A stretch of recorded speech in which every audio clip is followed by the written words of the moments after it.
tudo bem com você? Está começando mais uma edição do programa Entre Linhas. Esse é um programa da Faculdade São Francisco de Barreiras. Vocês sabem qual a relação que pode ser estabelecida entre educação e saúde? Existem diversidades nos modelos de educação e saúde, sendo que todas evidenciam um objetivo em comum, que é a mudança de hábitos, atitudes e comportamentos individuais, em grupos e no coletivo. Tal mudança de comportamento está atrelada à aquisição de novos conhecimentos e à adoção de atitudes favoráveis à saúde. Estou recebendo no programa de hoje a médica veterinária e professora da FASB, professora Magda Daniele, que vai explicar sobre a relação entre educação e saúde. Professora Magda, seja bem-vinda ao programa Entre Linhas. Muito obrigado pelo convite, agradeço à Faculdade São Francisco de Barreiras pela oportunidade. Acho que é de extrema importância falar sobre saúde e educação, uma vez que formamos profissionais da saúde, né? Esses profissionais que vão estar atuando na região, em Barreiras, região e até em outras áreas do território nacional. Vejo que é um compromisso da Faculdade São Francisco formar com qualidade os profissionais de saúde. Então, para iniciar o nosso programa, eu queria que a senhora esclarecesse o que é educação e saúde. Bom, para a gente falar sobre educação e saúde, primeiro a gente define o que é saúde. A saúde está relacionada, segundo a Organização Mundial da Saúde, a OMS, com o bem-estar físico, social, mental, psíquico. São vários os fatores que podem levar à promoção dessa saúde. Então, muitas vezes a gente pode pensar assim, nossa, saúde é algo utópico, né? São muitos as possibilidades de situações que levam a essa condição de saúde. Então, nós podemos dizer que, quando a gente define que é um complexo de situações e a educação ela está justamente voltada a promover melhores métodos, melhores técnicas, melhor desenvolvimento científico que possa promover essa qualidade de vida a esses indivíduos. Porque a busca pela saúde ela é constante, assim como o conhecimento. Professora Magda, o que são ações educativas em saúde? Bom, as ações educativas em saúde, elas fazem referência a uma série de fatores, de práticas que levam à condição melhor de prevenção à saúde, né? Assim como a educação é um processo contínuo, a saúde também é um processo contínuo. E aí você tem práticas que envolvem atividades físicas, para melhorar a condição ou prevenir problemas cardiovasculares. Você tem as práticas que envolvem alimentação saudável, para se prevenir contra a obesidade, outras doenças metabólicas. Quando se faz a informação sobre determinadas enfermidades, a população orientada, ela consegue prevenir sobre doenças parasitárias e outras enfermidades que podem estar relacionadas à questão ambiental. Então, são práticas que tudo está envolvido dentro do processo de aprendizagem e ensino, né? Que vão promover sempre a melhora da condição de saúde no indivíduo, né? Professora, o que é prevenção em saúde pública? A prevenção em saúde pública, ela está relacionada às populações. Quando nós falamos em saúde, nós podemos dizer sempre em saúde em populações. O bem coletivo sobressai o bem individual.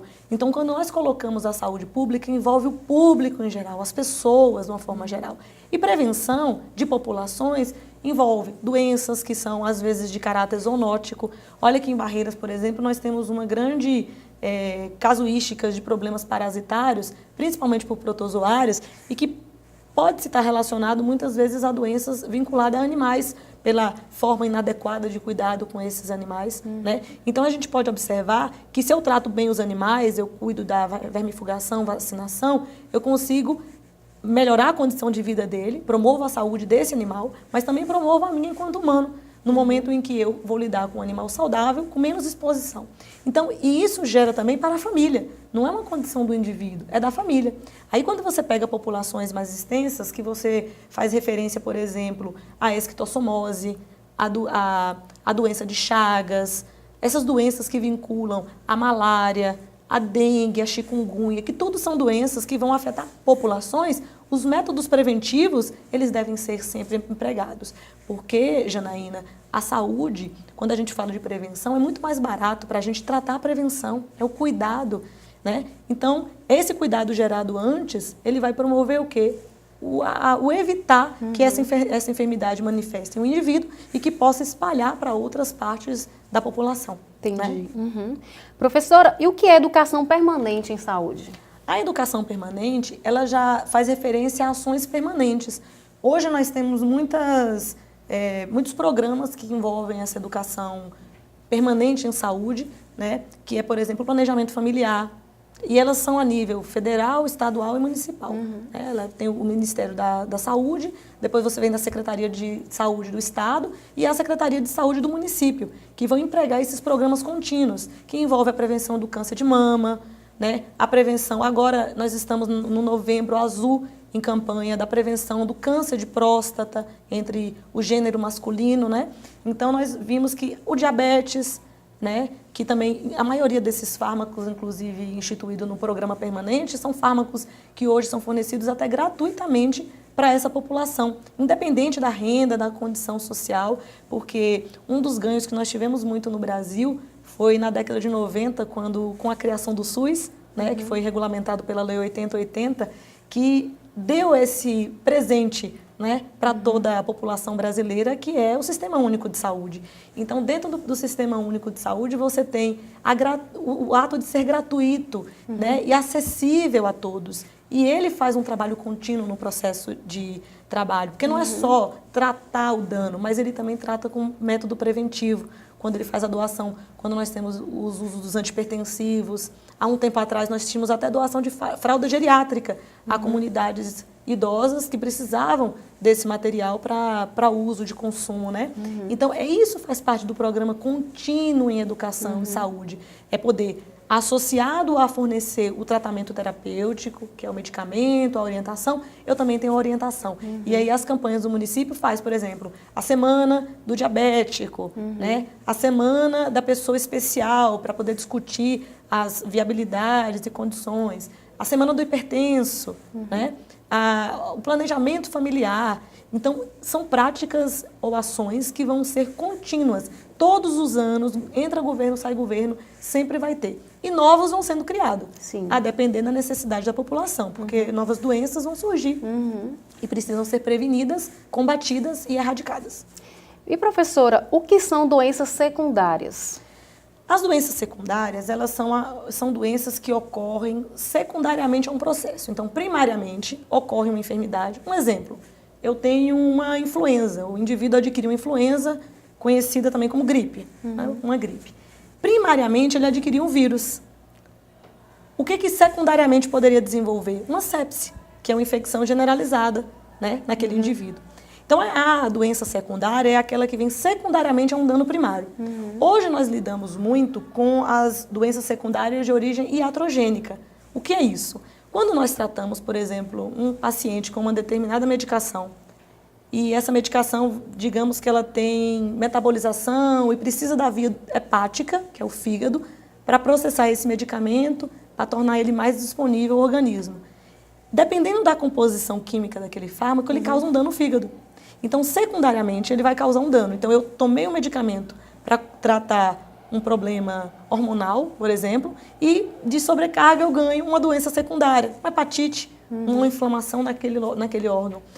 Outra situação são as reações adversas. Então, eu posso ter uma urticária, lesões na pele, eritematosa, que você diz assim, como foi que causou isso? Bom, foi uma patologia secundária. Ela foi causada por uma reação adversa a um medicamento. Então, é aquilo que ocorre secundariamente a uma coisa primária, a uma situação primária em saúde. Professora, o que fazer para prevenir essas doenças? Prevenir envolve conhecimento. Eu não posso prevenir uma situação num paciente ou num indivíduo se eu não tenho conhecimento sobre isso, né? Assim como também você não tem como fazer uma prevenção se você não sabe as consequências, quem causa o problema. Eu sempre falo com os meus alunos, Janaína, que não adianta eu dizer que eu conheço uma doença. Eu tenho que saber quem é que causa a doença, como que causa, quais são as manifestações clínicas, como é que faz o diagnóstico, como é que eu faço a prevenção dessa doença. Aí então, que entra as ações educativas. As ações educativas. Então, conhecer sobre algo é entender todo o processo de como aquilo ocorre no indivíduo, né? Então, quando nós fazemos esse processo, nós podemos entender como as doenças são, como as doenças se manifestam, e isso é um processo contínuo, porque nós estamos lidando com organismos biológicos, microscópicos, que sofrem variações, sofrem modificações a depender do ambiente, da individualidade biológica. E isso pode levar como consequência formas diferentes de manifestação. Então, prevenir, eu preciso estar em conhecimento constante, Porque a prevenção, nesse ano que nós estamos, ela é uma. Daqui a pouco, em 2018, nós vamos tratar de prevenção de dengue e chikungunya de uma outra forma, porque houve uma evolução do processo da doença. Então, a prevenção, ela requer, primariamente, conhecimento. Então, vocês que... quem é o aluno, quem é o futuro profissional da saúde, para lidar com essa prevenção, previamente precisa ter o conhecimento sobre a enfermidade. Então, se eu conheço, eu sei como eu não pego a enfermidade e como o meu paciente não vai adquirir a enfermidade. Professora, eu gostaria que você falasse sobre ética profissional e saúde. Olha, quando nós falamos sobre a ética, são interações muito... são situações muito próximas, né? Discutir educação e saúde e a ética. É importante definir que ética é diferente de moral, porque apesar delas duas caminharem juntas, a moral ela faz referência aos costumes das pessoas e que não dá para a gente dizer que é certo ou errado, porque cada um tem costumes diferentes, a depender da concepção social que cada um vive, né? E a ética ela está regulamentada em normas, em parâmetros que vão fazer com que o indivíduo, no caso de uma atuação profissional, ele exerça de uma forma mais coerente à sua formação. Por isso que todo conselho hoje, de todas as formações de saúde, existe um conselho que regulamenta aquela profissão.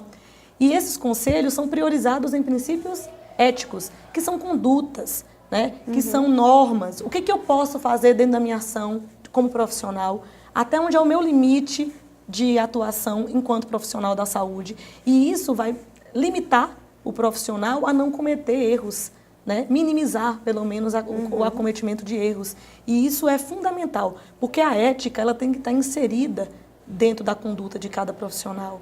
Manter o sigilo, o respeito pelo outro, saber aonde vai o limite do outro. Isso envolve ética também, né? Então, essas normas que muitas vezes, quando em aula, a gente coloca para os alunos, gente, é importante ter o princípio ético preservado. Às vezes, nossa, a gente não quer aula de direito numa área de saúde, eu não faço direito. Mas tudo envolve as questões legislativas. Somos um país que tem como regimento legislação, né? Tudo que nós fazemos tem que ser baseado nos princípios legislativos. Professora, qual o maior desafio visto pelos docentes da área da saúde para com os acadêmicos de saúde? Muitos são os desafios.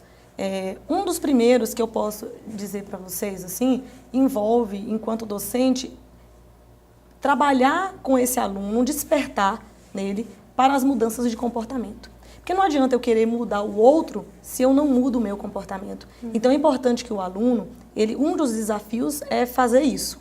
Porque se o aluno ele consegue ver que as suas atitudes para si, ele não consegue enxergar suas atitudes que às vezes são de uma forma infantilizada, porque você lida com adultos dentro da academia, você não recebe em crianças que você vai estar orientando de uma forma mais cautelar, né? Você lida com pessoas que já têm experiências, muitas experiências, inclusive. Então, um dos desafios é evitar que tenha o seu conhecimento se sobressaia ao conhecimento científico, né? Isso não pode. Impedir que essas experiências vividas ao longo da sua vida possam influenciar na sua ação profissional, sendo maior do que o seu perfil ético, do que a sua profissão demanda, né? É uma das situações que eu vejo. Um desafio do professor maior é lidar com a diversidade. Nós temos uma diversidade de pessoas, de pensamentos, né? Então isso é um desafio, porque nossa função, enquanto docente, é orientar. Se você vai tomar a atitude certa ou não, é uma questão individual. Mas também nós, enquanto docentes, orientamos. O certo é isso. Se você não vai fazer o certo, as punições são essas. E aí você é dono de si em tomar as suas atitudes. Mas nós sempre pensamos que o desafio é o trabalhar o eu. Se eu mudo a minha condição, eu mudo a minha casa, eu consigo mudar a vida do meu paciente. Mas não adianta eu tratar de saúde pública, de educação, em hábitos de lavar a mão, antes de poder ingerir um alimento. Uma coisa que eu acho muito polêmico, Janaína, em tratar sobre isso, é quando nós fazemos referência, por exemplo, à situação do lixo jogado no chão. Você chega nas universidades, você vê lixo jogado. Então, como é que você pode ensinar alguém se você não recolhe o lixo? Como é que você pode usar o sanitário, que é uma coisa básica, e manter aquele ambiente limpo e organizado? Como não? E aí você não faz isso no ambiente de estudo, você vai conseguir fazer isso na sua vida, na sua casa, você vai conseguir fazer isso na sua vida profissional. São coisas básicas, mas que devem ser pensadas. E aí eu gostaria de finalizar essa fala dizendo que um dos maiores desafios também envolve uma frase que não é minha, que é uma frase de um autor desconhecido, que diz, um paciente, ele não é só o paciente, ele é o amor da vida de alguém. E é importante que o acadêmico, o futuro profissional de saúde, ele tenha isso como pilar, porque ele está lidando com alguém que é importante para outras pessoas. Então, ele tem que dar importância e valor àquela vida, né? Porque nós, da área de saúde, nós não salvamos vida, nós promovemos a melhor qualidade de vida. Professora Magda, muito obrigada pela sua entrevista aqui em nosso programa. Muito obrigada, eu fico agradecida pelo convite e que tenhamos, que possamos ter outras situações oportunas de discutir educação e saúde e que isso seja frequente na vida desses acadêmicos para toda a vida de formação, né? Obrigada. Muito obrigada. E o programa Entre Linhas está terminando. No programa conversamos com a médica veterinária e professora da FASB, Magda Daniele, que falou sobre educação e saúde. Então é isso, ficamos por aqui e até a próxima edição do Entre Linhas. Acompanhe nossas redes sociais toda semana. Temos temas interessantes, importantes para a sua vida pessoal ou profissional. Até logo. Beijos, tchau.